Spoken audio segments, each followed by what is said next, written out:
Chapter 6 Poof. Joe Schmo had no idea what that Dr. Dastardly and Numbskull were now on the loose and that they were out to get her and Raymond. Nor did she know that time-traveling pirates were in town. She was too busy perfecting the Tasmanian chop. Put your face over here, Raymond. Chop. Ouch, Raymond's look said. Can we stop now? I think you have it down. Joe thought so too. Time to work on other superhero skills, she said to herself. Break out the superhero instruction manual, Gramps. Grandpa Joe grabbed the manual form from the bookshelf and flipped it open. What's your pleasure, Joe? Joe wasn't sure. She made a list of the powers she already had. Train stopping, flying, shape-shifting, various combat moves like the Russian toe hold and the Tasmanian chop. How about invisibility, she said.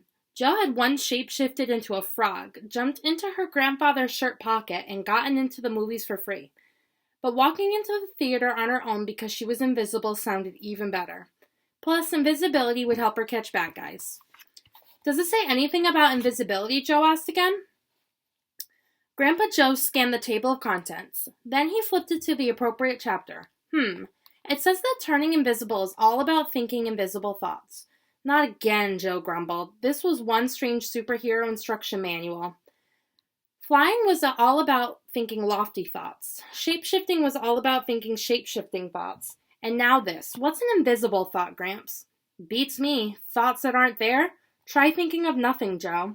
Joe tried, but it didn't work. Every time she tried to think of nothing, it felt like something. After all, a non-thought is still a thought. This is impossible, she said. There's no such thing as non-thinking. Keep trying, Grandpa Joe said. All afternoon, Joe kept at it. Invisible thoughts, she muttered to herself as she paced back and forth. How can you think of something that's not there?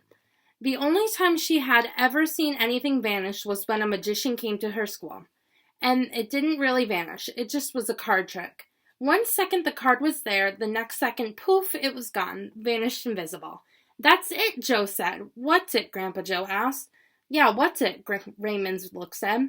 We just need the right sound effects, Gramp. Watch this. Joe snapped her fingers and said, poof! She vanished into thin air. At least she didn't say spoink. Where'd you go, Joe? I'm right here, Grandpa. Grandpa Joe stared at the empty space where his granddaughter had been standing. I don't see you, Joe. You're not supposed to. That's why they call it invisibility, Joe said proudly, as if she had been visible. You could have seen her smiling from ear to ear. It's all in the poof, Gramps. Grandpa Joe got up from his chair. It wasn't every day your granddaughter turned invisible. He had to celebrate. Right in the middle of his little shack, he did the dance of the retired sheriff whose granddaughter just went poof. Then he said, time to catch bad guys, Joe? Joe shook her invisible head. Time to go to the movies. Chapter 7. Is the seat taken? The movie was that you've heard of. You know, with the handsome actor and the glamorous actress that involves a crime. That one.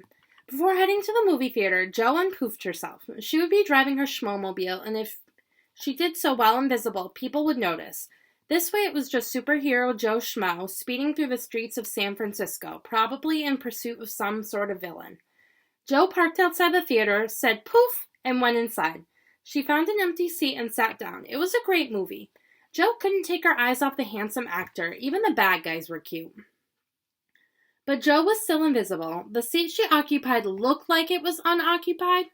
That's what the fat lady thought anyways. She came late to the movie, looked at the seat where invisible Joe Schmo was sitting, and said to herself, I think I'll sit there.